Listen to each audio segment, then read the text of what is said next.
জুলাই বিপ্লব ঘোষণাপত্রের মাধ্যমে কবর রচিত হবে ৭২-এর সংবিধানের, অপ্রাসঙ্গিক ঘোষণা করা হবে আওয়ামী লীগকে। মুজিববাদী সংবিধানটা কিভাবে গণমানুষের আকাঙ্ক্ষাকে বিনষ্ট করেছে এবং ঠিক কিভাবে এটার আমরা রিপ্লেসমেন্ট করতে চাই, সেটিরই হচ্ছে বই প্রকাশ হবে, সেটিরই হচ্ছে ঘোষণা হবে প্রোক্লেমেশন অফ জুলাই রেভলিউশনের মধ্যে। রাষ্ট্রের পরিপূর্ণ সংস্কার করবে জাতীয় সরকার, বলছে বিএনপি। ঐক্যে ভাঙন ধরাতে ফায়দা লুটার চেষ্টা করছে দু একটি দল। সচিবালয়ে আগুনের ঘটনার প্রাথমিক তদন্ত প্রতিবেদন সোমবার প্রধান উপদেষ্টার কাছে হস্তান্তর। কাল সাংবাদিকদের দেয়া হবে অস্থায়ী পাস। যে সাংবাদিকরা কাজ করেন তার প্রায় ১৬০ জনের মতো সদস্য আছে। তাদের পাশাপাশি বিভিন্ন টেলিভিশন চ্যানেলের ৪০ জন ক্যামেরাম্যানকে অস্থায়ী ভিত্তিতে পাস দেওয়া হবে। শাহজালাল বিমানবন্দরের থার্ড টার্মিনাল নির্মাণে ব্যাপক অনিয়ম, প্রকল্প পরিচালকের বিরুদ্ধে দুর্নীতির অভিযোগ, দুদকের অনুসন্ধান শুরু। জুলাই থেকে ৩৫,০০০ টাকা ভাতা পাবেন ট্রেনি চিকিৎসকরা, প্রত্যাখ্যান আন্দোলনকারীদের, জানুয়ারি থেকে করার দাবি। এবং দক্ষিণ কোরিয়া অবতরণের সময় রানওয়ে থেকে ছিটকে বিমান বিধ্বস্ত, ১৭৯ আরোহী নিহত, ক্ষমা চাইলেন জেজু এয়ার সিইও। সংবাদ রাতে দেখছিলেন একেএসটিএমডি বার সংবাদ শিরোনাম, সঙ্গে আছি আমি শারমিন নাজরী। এবারে বিস্তারিত। ৩১ ডিসেম্বর জুলাই বিপ্লব ঘোষণাপত্রের মাধ্যমে ৭২-এর সংবিধানের কবর রচিত হবে, অপ্রাসঙ্গিক ঘোষণা করা হবে আওয়ামী লীগকে। সকালে সংবাদ সম্মেলনে এ কথা জানান বৈষম্য বিরোধী ছাত্র আন্দোলনের আহ্বায়ক হাসনাত আব্দুল্লাহ। এ সময় জাতীয় নাগরিক কমিটির মুখ্য সংগঠক সার্জিস আলম বলেন, বিপ্লবের ঘোষণাপত্র আরও আগেই দেয়া প্রয়োজন থাকলেও সহযোগিতা করেনি রাষ্ট্র। বিস্তারিত সাদ আহমেদের রিপোর্টে। মুজিববাদী সংবিধান কবরস্থ করার ঘোষণা দিয়েছেন বৈষম্য বিরোধী ছাত্র আন্দোলনের আহ্বায়ক হাসনাত আব্দুল্লাহ। রোববার দুপুরে রাজধানীর বাংলা মোটর কার্যালয়ে বৈষম্য বিরোধী ছাত্র আন্দোলনের সংবাদ সম্মেলনে তিনি এই ঘোষণা দেন। যেখান থেকে এক দফার ঘোষণা দেওয়া হয়েছে, ঠিক সেই জায়গা থেকে মুজিববাদী ৭২ সংবিধানের কবর রচিত হবে। তিনি আরো বলেন, আওয়ামী লীগ গণমানুষকে মানুষ হিসেবে স্বীকৃতি না দিয়ে নির্যাতন, নিপীড়ন, গুম, খুন এবং হত্যার রাজনীতি করেছে। যেখান থেকে এক দফার ঘোষণা দেওয়া হয়েছে, ঠিক সেই জায়গা থেকে মুজিববাদী ৭২-এর সংবিধানের কবর রচিত হবে। যারা গণমানুষকে মানুষ হিসেবে স্বীকৃতি না দিয়ে নির্যাতন, নিপীড়ন, গুম এবং খুন এবং হত্যার যারা রাজনীতি করেছে, নাৎসিবাদী এই দলটিকে সেখান থেকে বাংলাদেশে অপ্রাসঙ্গিক ঘোষণা করা হবে। অন্যদিকে জাতীয় নাগরিক কমিটির মুখ্য সংগঠক সার্জিস আলম বলেন, বিপ্লবের ঘোষণাপত্র আরো আগেই দেওয়া প্রয়োজন ছিল, তবে রাষ্ট্রকে এগিয়ে নিতে বিভিন্ন সেক্টর থেকে সহযোগিতা পাওয়া যায়নি। এই ঘোষণাপত্র বাংলাদেশের একটি দলিল হয়ে থাকবে, প্রতিফলন ঘটবে মানুষের আশা আকাঙ্ক্ষার। আমাদের এই জুলাই বিপ্লবের যে ঘোষণাপত্র, সেটি আমরা আমাদের জায়গা থেকে মনে করি অবশ্যই ঘোষণা করা আরো আগে প্রয়োজন ছিল। এই ঘোষণাটি আমাদের সামগ্রিকভাবে পুরো বাংলাদেশের একটি লিখিত দলিল হিসেবে থাকবে। ২৪-এর বিপ্লবে কি হয়েছে, কোন বিষয়ের প্রেক্ষাপটে এবং এই ২৪-এর বিপ্লবের পরবর্তী কেমন হওয়া উচিত, সেই প্রেক্ষাপটে একটি আকাঙ্ক্ষার যাত্রা হবে এটি। তার আলোকেই হবে আগামীর বাংলাদেশের ঘোষণাপত্র। সাদ আহমেদ, দেশ টিভি, ঢাকা। গুটি কয়েক লোকের ইশারায় কথা বলে জাতিকে বিভক্ত না করতে বৈষম্য বিরোধী আন্দোলনের ছাত্রদের প্রতি আহ্বান জানিয়েছেন বিএনপির স্থায়ী কমিটির সদস্য মির্জা আব্বাস। গেল ১৭ বছরে গুম, খুন ও নির্যাতনের শিকার হয়ে বিএনপি আন্দোলনের ভিত্তি রচনা করেছে দাবি করে বলেছেন, ষড়যন্ত্রকারীরা সুযোগ পায় এমন বিভেদ তৈরি ঠিক হবে না। স্থায়ী কমিটির আরেক সদস্য আমির খসরু মাহমুদ চৌধুরীর দাবি, সংস্কার নিয়ে কাউকে চিন্তা করতে হবে না, আগামীর জাতীয় সরকার পরিপূর্ণ সংস্কার বাস্তবায়ন করবে। সাইফুল রিপনের প্রতিবেদন। নয়াপল্টনে সাংবাদিকদের সাথে মত বিনিময় সভার আয়োজন করে ঢাকা মহানগর দক্ষিণ বিএনপির নবগঠিত কমিটি। মুক্ত বাংলাদেশ হয়েছে, সেটা যাতে দুই একজনের কারণে আমাদের এই বদনামের শিকার হতে না হয়, সেজন্য আমরা কাজ করব। অন্তর্বর্তী সরকারকে ব্যর্থ করার ষড়যন্ত্র চলছে অভিযোগ করে বিএনপি চেয়ারপারসনের উপদেষ্টা আব্দুস সালাম বলেন, অন্তর্বর্তী সরকারকে ব্যর্থ করতে সমালোচনা করে না বিএনপি। যারা আছে সরকার, তারা যদি মনে করে 2 দিনেই সব হয়ে গেছে, আর প্রচারটাও যদি সেভাবে হয়, সেটাও কিন্তু ক্ষতিকারক। 17 বছরের ব্যথা কম ব্যথা না, কিন্তু কাজে ওই 2-1 দিনের ব্যথার যদি আপনি মলম লাগান, আর 17 বছরের জন্য মলম লাগাবেন না, সেটা তো হইতে পারে না। বাংলাদেশকে ভারত স্থিতিশীল থাকতে দিতে চায় না অভিযোগ করে বিএনপির স্থায়ী কমিটির সদস্য মির্জা আব্বাস বলেন, ২৪-এর ছাত্র জনতার আন্দোলনের কেউ একক কৃতিত্ব দাবি করলে তা বিভক্তি সৃষ্টি করবে।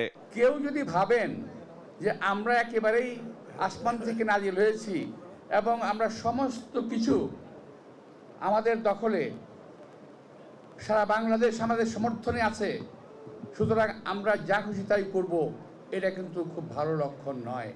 জাতিকে এবং দেশকে দয়া করে বিভেদের দিকে ঠেলে দেবেন না। আমাদের দেশের পাশে যারা আছে তারা কখনো বাংলাদেশকে স্থির থাকতে দিতে চায় না।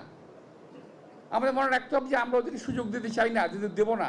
চট্টগ্রামে ভেটেনারি অ্যান্ড অ্যানিম্যাল সায়েন্সেস ইউনিভার্সিটিতে এক অনুষ্ঠানে যোগ দিয়ে দলটির স্থায়ী কমিটির আরেক সদস্য আমির খসরু মাহমুদ চৌধুরী বলেন, মানুষের মনোজগতে পরিবর্তন এসেছে।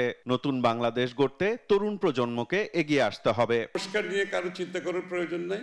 নির্বাচিত সরকার আসবে দেশে, তারা আমরা ৩১ দফা বাংলাদেশের প্রায় সব দল মিলে আমরা একসাথে দিয়েছি, বিএনপি একাও দেয় নাই। দিন রাত ৬ মাস কাজ করেছি সংস্কারের উপরে। আমরা যেটা দিয়েছি আমরা প্রতিজ্ঞাবদ্ধ জাতির কাছে। এদিকে জাতীয়তাবাদী রিকশা ভ্যান অটো চালক দলের পক্ষ থেকে বিএনপির প্রতিষ্ঠাতা জিয়াউর রহমানের কবরে শ্রদ্ধা জানিয়ে সাংবাদিকদের সাথে কথা বলেন দলটির সিনিয়র যুগ্ম মহাসচিব রুহুল কবির রিজভী। অভিযোগ করেন, ভারতের সাথে সম্পর্ক উন্নয়নে শেখ হাসিনাকে ক্ষমা করতে চায় জামায়াত। আপনারা ৫ই আগস্টের পর কি বললেন?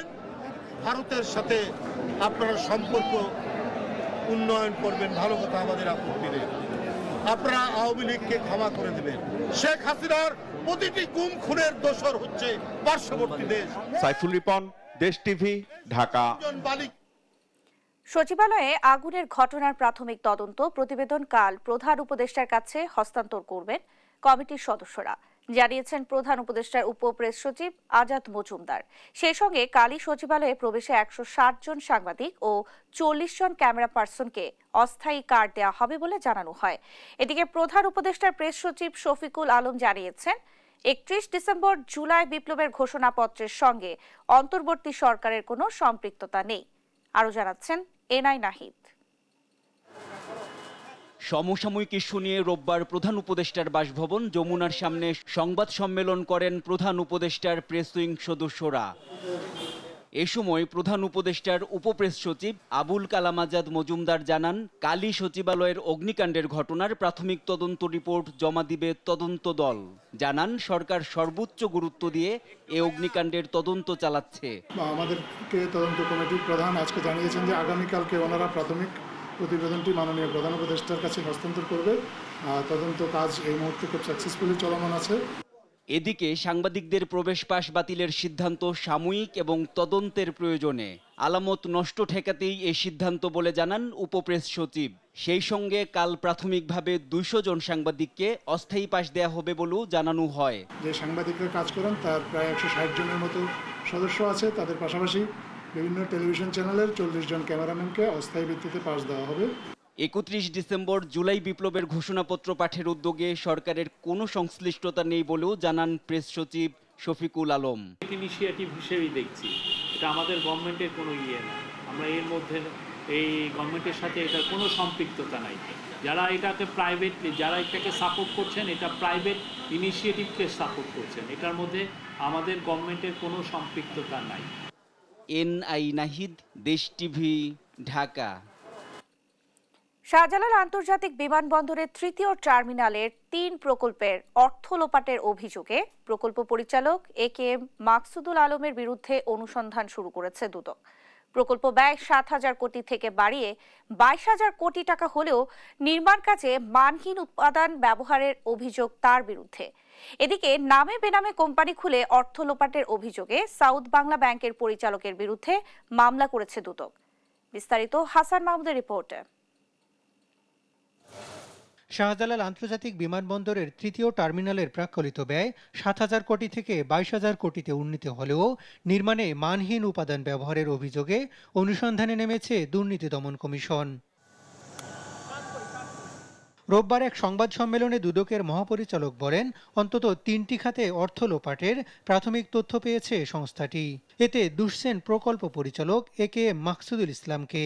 দরপত্রে ইউরোপীয় মানের যন্ত্রাংশ ও সরঞ্জামাদি উল্লেখ থাকলেও চীন ও কোরিয়ার নিম্নমানের যন্ত্রাংশ ও সরঞ্জামাদি সংযোজন, সিলিংয়ের কাজে ব্যাপক অনিয়ম ও অযৌক্তিক কাজ করে 12 কোটি টাকা অপচয় সহ সিন্ডিকেট করে 4000 কোটি টাকা আত্মসাতের অভিযোগের বিষয়ে অনুসন্ধানের সিদ্ধান্ত গৃহীত হয়েছে। এদিকে নামে বেনামে কোম্পানি খুলে ব্যাংক ও আর্থিক খাত থেকে 5000 কোটি টাকা লোপাটের অভিযোগে সাউথ বাংলা ব্যাংকের সাবেক পরিচালকের বিরুদ্ধে মামলা করেছে দুদক। বিআরপিডি সার্কুলার অমান্য করে উদ্দেশ্যমূলকভাবে ঋণ প্রস্তাব দ্রুততম সময়ে অনুমোদন করে ন্যাশনাল ব্যাংক লিমিটেড আগ্রাবাদ শাখার গ্রাহক সাদ মুসা হোম টেক্স অ্যান্ড ক্লদিং লিমিটেডের মালিক মোহাম্মদ মহসিন কর্তৃক 459.50 কোটি টাকা আত্মসাতের অপরাধ প্রাথমিকভাবে প্রমাণিত হওয়ায় মামলা রুজুর সিদ্ধান্ত গৃহীত হয়েছে। এদিন ডেমু ট্রেন, লোকোমোটিভ ক্রয় সহ অন্তত 7টি প্রকল্পে 21,000 কোটি টাকা লোপাটের অভিযোগে রাজধানীর রেল ভবনে অভিযান চালায় দুদক কর্মকর্তারা। লোকোমোটিভ ইঞ্জিন ক্রয়, ডেমো ট্রেন ক্রয় সহ অতিরিক্ত ব্যয় ব্যবস্থাপনা এবং আরও কয়েকটা যে স্থানীয় প্রকল্প আছে, মোট 7টা প্রজেক্ট নিয়ে আমরা একটা পত্রিকার নিউজের প্রেক্ষিতে আমরা অভিযানে আসছি আজকে। প্রাথমিক অনুসন্ধানে তথ্য পাওয়ার ভিত্তিতে মামলা হবে বলে জানান তারা। হাসান মাহমুদ, দেশ টিভি, ঢাকা। আপাতত 30,000 টাকাই থাকছে পোস্ট গ্রাজুয়েট ট্রেনি চিকিৎসকদের ভাতা। তবে আগামী জুলাই থেকে ভাতা 35,000 টাকা নির্ধারণ করেছে সরকার। বিকেলে স্বাস্থ্য মন্ত্রণালয়ের বৈঠকে এই সিদ্ধান্ত নেওয়া হয়। যদিও এই সিদ্ধান্ত প্রত্যাখ্যান করে জানুয়ারি থেকে 35,000 টাকা করার দাবি আন্দোলনরতদের। সাবরিনা মজুমদারের রিপোর্টে বিস্তারিত। 24-এর বাংলায় বৈষম্যের ঠাঁই নাই, দাবি মোদের একটাই, 50,000 টাকা ভাতা চাই। স্লোগানে স্লোগানে উত্তাল সড়ক। এক দফা দাবিতে রোববার সকাল থেকে শাহবাগে অবস্থান নেন সারা দেশ থেকে আসা প্রাইভেট ট্রেনি চিকিৎসকরা। 2 ঘন্টার আলটিমেটাম দিয়ে শাহবাগে অবস্থান নেন তারা। যৌক্তিক সমাধান না আসায় বেলা 11:30টার দিকে পুলিশের ব্যারিকেড ভেঙে সড়কে অবস্থান নেন আন্দোলনকারীরা। বন্ধ হয়ে যায় চলাচল। আন্দোলনকারীদের দাবি, সরকারি চিকিৎসকরা নবম গ্রেডে বেতন পেলেও বৈষম্যের শিকার প্রাইভেট ট্রেনি চিকিৎসকরা। আমরা এখানে আসতে বাধ্য হয়েছি কারণ আমাদের দাবি যৌক্তিক বলেও সেটা মেনে নেওয়া হচ্ছে না। বারবার আমাদেরকে আশ্বাস দিয়ে ওই পর্যন্ত ক্ষান্ত করা হচ্ছে। আমাদের দাবি হলো কি 50,000 টাকা আমাদেরকে প্রতি মাসে দিতে হবে। আমাদেরকে বৃহস্পতিবার বিকাল 5টা পর্যন্ত টাইম দেওয়া হয়েছিল যে এর মধ্যে একটা প্রজ্ঞাপন আসবে, কিন্তু সেই প্রজ্ঞাপন আর আসে নাই, যার কারণে আমরা আবার রাজপথে নেমেছি। 28 থেকে 35 বছর বয়সে এসে আমাদের নিজেদের খরচ, আমাদের সন্তান, আমাদের পিতামাতা, আমাদের সমাজের প্রতি একটা দায়বদ্ধতা আছে, সেই দায়বদ্ধতা কোনোভাবেই পূরণ করতে পারছি না। বিকেলে বেতন ভাতা সমস্যা সমাধানে স্বাস্থ্য মন্ত্রণালয়ের সাথে বৈঠকে বসে প্রাইভেট ট্রেনি চিকিৎসকদের প্রতিনিধি দল। বৈঠকে আগামী জুলাই থেকে ইন্টার্ন চিকিৎসকদের ভাতা 35,000 টাকা করার প্রস্তাব দেয় মন্ত্রণালয়। যদিও এই প্রস্তাব প্রত্যাখ্যান করে জানুয়ারি থেকে 35,000 টাকা করার দাবি আন্দোলনকারীদের। জানুয়ারি থেকে 30,000 টাকা করা এবং পরবর্তী জুলাই থেকে 35,000 টাকা করার কথা ওনারা বলতেছেন, বাট এটা অত্যন্ত অযৌক্তিক এবং এটা আমাদের সাথে প্রহসন। ইতিপূর্বে আপনারা জানেন যে স্বৈরাচার সরকার যখন ক্ষমতায় ছিল তখনও এরকম আমাদেরকে বারবার বলা হয়েছে যে তোমাদের বৃদ্ধি করা হবে, 6 মাসের মধ্যে ভাতা বৃদ্ধি করা হবে, কিন্তু সেরকম কোনো প্রজ্ঞাপন বা আসানোর কোনো ফল আমরা পাইনি। কর্মবিরতির ডাক দিয়ে গত সপ্তাহেও একই দাবিতে সড়ক অবরোধ করে এই চিকিৎসকরা। সাবরিনা মজুমদার, দেশ টিভি, ঢাকা। দেখছেন সংবাদ রাত। বাংলাদেশের বিরুদ্ধে বিভিন্ন ধরনের ভুল এবং অপতথ্য ছড়ানো হচ্ছে, সেসবের বিরুদ্ধে জবাব দিতে সচেষ্ট আসছে অন্তর্বর্তী সরকার। বিকেলে ফরেন সার্ভিস একাডেমিতে বাংলাদেশ ফোরাম আয়োজিত এক অনুষ্ঠানে এসব কথা বলেন পররাষ্ট্র উপদেষ্টা তৌহিদ হোসেন। এ সময় তিনি আরও বলেন, বাংলাদেশ জ্ঞান এবং প্রযুক্তিগত উৎকর্ষ সাধনে অনেক দূর এগিয়েছে। আমরা এটিকে বিশ্বমানের করতে কাজ করে যাচ্ছি। সবার সাথে সহযোগিতামূলক মনোভাব নিয়ে বাংলাদেশ এগিয়ে যাবে। তরুণদের মেধার সঠিক ব্যবহার ও যুগোপযোগী প্রাতিষ্ঠানিক পরিবর্তনে এই সরকার অঙ্গীকারবদ্ধ। জ্ঞান ও মেধায় বিশ্বের সাথে তাল মেলাতে যা যা করা দরকার তার সব কিছুই সহযোগিতা করবে অন্তর্বর্তী সরকার। Transforming Bangladesh through knowledge remittance. We are reminded of the immense potential of our nation and the crucial role that each of you, our non-resident Bangladeshis, play in shaping its future. These reforms, the current interim government is steadfast in its efforts to bring about meaningful reforms, because this responsibility has been thrust on this government by the young generation who have brought about this revolution. শেরপুরে বাস CNG মুখোমুখি সংঘর্ষে নিহত হয়েছে 6 জন। বেপরোয়া যান চলাচলের কারণে প্রায়শই দুর্ঘটনা ঘটছে শেরপুরের আঞ্চলিক মহাসড়কে। সহকর্মী মুজাহিদুল ইসলামের পাঠানো তথ্য ছবিতে সালমা জাহারের ডেস্ক রিপোর্ট। রোববার বেলা 12টার দিকে শেরপুর ঢাকা আঞ্চলিক মহাসড়কের ভাতশালা জোড়া পাম্প এলাকায় যাত্রীবাহী বাস ও সিএনজির মুখোমুখি সংঘর্ষ হয়। এতে সিএনজিটি দুমড়ে মুচড়ে যায়। ঘটনাস্থলে মারা যান সিএনজির 5 জন যাত্রী। এ সময় স্থানীয়রা গুরুতর আহত আরেকজন সিএনজি যাত্রীকে উদ্ধার করে শেরপুর জেলা সদর হাসপাতালে নিয়ে যায়। সেখানে কর্তব্যরত চিকিৎসক তাকে মৃত ঘোষণা করেন। ফায়ার সার্ভিস কর্মকর্তা জানান, খবর পেয়ে তাৎক্ষণিক 3টি ইউনিট ঘটনাস্থলে এসে কার্যক্রম চালায়। মরদেহ হাসপাতালের মর্গে পাঠানো হয়েছে। প্যাসেঞ্জারই হচ্ছে আপনার সিএনজি যাত্রী, এখানে পথচারীও ছিলেন না। আর বাসের বেপরোয়া গতির জন্য হয়তো এই দুর্ঘটনা ঘটে থাকতে পারে আমরা মনে করছি আর কি। স্থানীয়রা জানান, হরহামেশাই শেরপুরের বিভিন্ন এলাকায় সড়ক দুর্ঘটনায় অনেক মানুষের প্রাণ যাচ্ছে। তাদের দাবি, সরকার যেন যানবাহন চলাচলে সড়ক আইন প্রয়োগ করে কার্যকর ব্যবস্থা নেয়।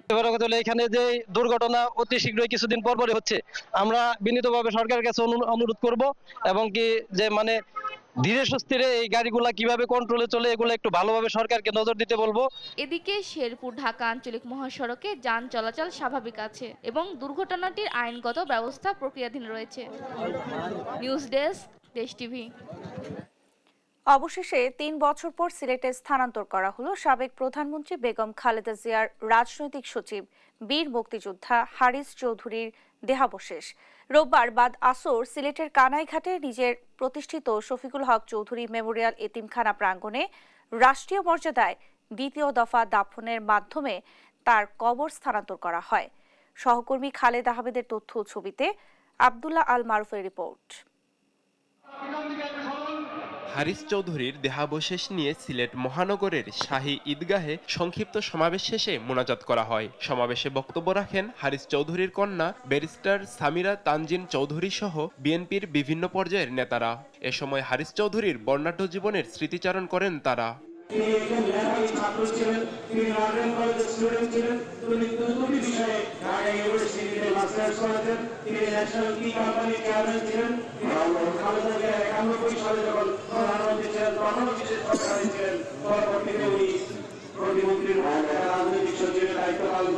এবং আমার বাবা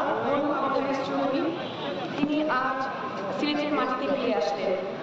অবশেষে স্বৈরাচার তাকে ঠেকাতে পারেনি এবং দেশে আবার আইনি শাসন প্রতিষ্ঠিত হয়েছে। আমি সুবিচার পেয়েছি, আমার বাবার শেষ ইচ্ছা পূরণ করতে পেরেছি এবং সিলেটের সন্তান সিলেটে ফিরে এসেছেন। বক্তব্য শেষে মোনাজাত পরিচালনা করেন শাহজালাল দরগা মসজিদের খতিব ও ইমাম। শাহী ঈদগাহ জামে মসজিদের ইমাম পবিত্র কোরআন থেকে তিলাওয়াত করেন। গেল শনিবার দিবাগত রাত 2:30টার দিকে অ্যাম্বুলেন্স যোগে হারিস চৌধুরীর দেহাবশেষ নিয়ে সিলেটের উদ্দেশ্যে রওনা দেন মেয়ে ও স্বজনরা। রোববার সকাল 9:30টার দিকে তারা সিলেট সার্কিট হাউসে এসে পৌঁছান। পরে সেখানে প্রশাসন এবং সিলেট জেলা ও মহানগর বিএনপি ও অঙ্গ সংগঠনের নেতৃবৃন্দর পক্ষ থেকে দেহাবশেষে শ্রদ্ধা নিবেদন করা হয়। বাদ জোহর দেহাবশেষবাহী অ্যাম্বুলেন্স নেওয়া হয় সিলেট শাহী ঈদগাহ মাঠে। সেখানে জানাজায় অংশ নেয় হাজারো মানুষ। 2021 সালের 3 সেপ্টেম্বর হারিস চৌধুরী মৃত্যুবরণ করলে ওই সময় আওয়ামী লীগ সরকারের আমলে তার পরিচয় গোপন করে অধ্যাপক মাহমুদুর রহমান নামে সাভারের বিরুলিয়ায় জামিয়া খাতামুন নাবিইন মাদ্রাসা প্রাঙ্গণে দাফন করা হয়। পরবর্তীতে মেয়ে সামিরার এক রিটের পরিপ্রেক্ষিতে হাইকোর্টের নির্দেশে সংশ্লিষ্ট কর্মকর্তাদের উপস্থিতিতে লাশ উত্তোলন করা হয়। মরদেহ তোলার পর ডিএনএ পরীক্ষার জন্য সিআইডি নমুনা সংগ্রহ করে এবং ঢাকা মেডিকেল কলেজ হাসপাতালের মর্গে রাখা হয়।